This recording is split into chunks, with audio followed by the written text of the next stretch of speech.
Do you work long hours and volunteer for every project and you can't figure out how to get ahead? Well, the bad news is if you think that being good at your job is all that matters, I'm here to tell you that's not the way to get ahead to advance your career. If you want to know the real deal on how to get your dream job, keep watching.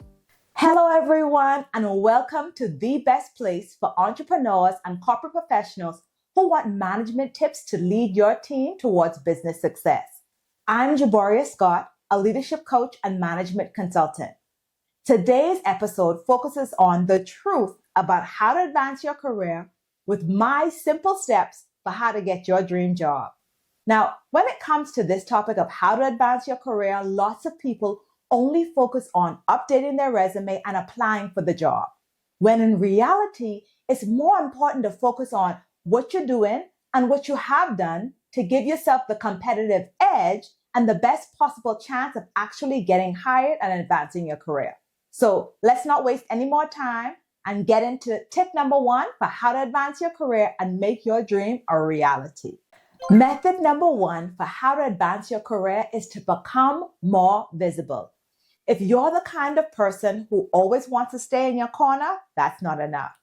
If you hold a management position of any kind and you want to be recognized for your contribution to the company and have your colleagues recognize and value what you have to offer, it's important to remember that the squeaky wheel gets the oil.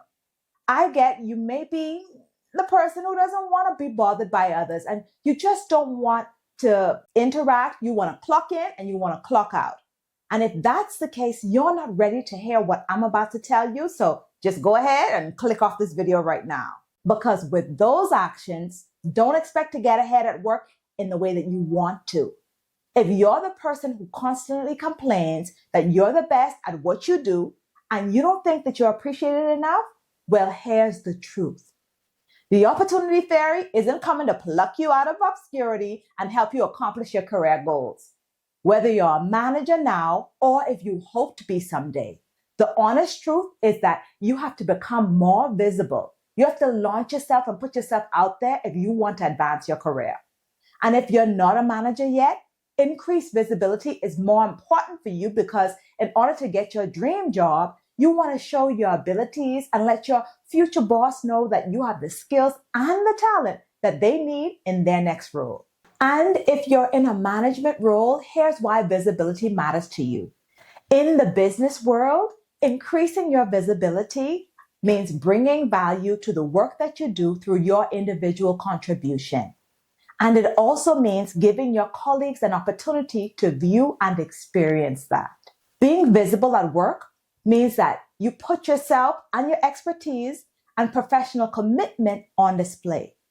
And there are definitely some benefits to doing that. So stop hiding behind that desk and make yourself more visible. Comment below and let me know what's one thing that you can do to become more visible where you work. Method number 2 for how to advance your career is to identify your knowledge gaps. If you want to get ahead and level up in how you show up every day on the job, it's important to remember that you are resourceful enough to make it happen.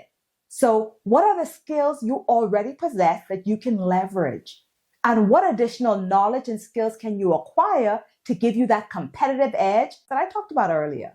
Here's another real-life example of something simple that you can do to advance your career to get your dream job. Let's just say an assistant teacher wants to advance to a lead teacher position with the end goal of obtaining a role in the head office as a part of the administration team who makes the education policies for the school. Here's something that is within your power of influence to make a change happen for yourself. In your current role as the assistant teacher, you could ask the head teacher to show you how to make the lesson plans for the classroom. After you learn that skill, you can offer to create them for the teacher for the next 3 to 6 months to ease the teacher's workload. And just with one simple act, you've accomplished 2 things. First, you've learned a new skill, and second, you have gained experience because you can point to how you practiced that skill over a prolonged period of time. And because you continue to do the small things, just like that, you do a few small things in your role as the assistant teacher, When an opening for a lead teacher position becomes available, you can speak to the knowledge and experience that you gained and demonstrated in lesson planning. This will give you an advantage over the other candidates because during the interview, you can speak specifically to what you learned doing that task. And if you use this strategy with various different tasks, you've now made yourself more qualified and an interesting candidate. Nothing speaks better to your qualifications than a lived experience. I go into this concept in more detail in another video that I created about cross-training. So be sure to check it out in my playlist, and I'll also leave the link in the description box below. The real truth is that you have everything within you to succeed, so why not capitalize on what you know by filling that knowledge gap? Method number 3 for how to advance your career is to be interested to become interesting. Take an interest in things that interest other people. Find something that you have in common or expand on a suggestion that someone made and discuss it with them. It shows them that you, 1, listen to them, and 2, it validates that the other person offered something valuable for consideration because you thought about the suggestion afterward and because you had a follow-up question or comment. In his book, How to Win Friends and Influence People, Dale Carnegie told a story of talking to a florist at a dinner party. During the conversation with her, Dale mostly listened while the florist did almost all of the talking. When the party was over, the woman told the host that Dale Carnegie was one of the best conversationalists that she'd ever talked to. Dale got praise for being mostly silent and listening because the florist felt engaged and she felt heard. Be sure to watch my video called 3 Communication Secrets of Great Leaders, where I go into more detail on this particular topic. I'll have the link in the description box for you. The takeaway here is that an important part of effective listening is ensuring that the other person feels heard. And when you show interest in hearing what the other person is saying, that person makes a positive mental and emotional connection with you. This is centered on the fact that what was most important about the interaction was how you made that person feel. This is why listening is an important part of engagement if you want to be interested to become interesting.